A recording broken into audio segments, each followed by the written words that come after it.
To fix the error code 11, it's essential to understand what it means. The reservoir or tank needs more water to brew coffee.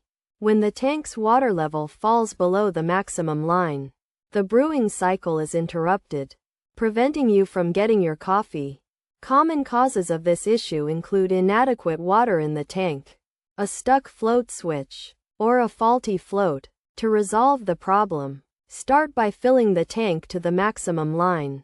If this doesn't work, try resetting the machine by removing the tank, waiting a few minutes, and then replacing it. Alternatively, release the float switch, which may be stuck or clogged due to debris in the water lines.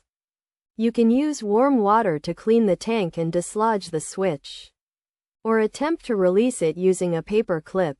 If the issue persists, it may be necessary to replace the water tank or consult a professional for further assistance.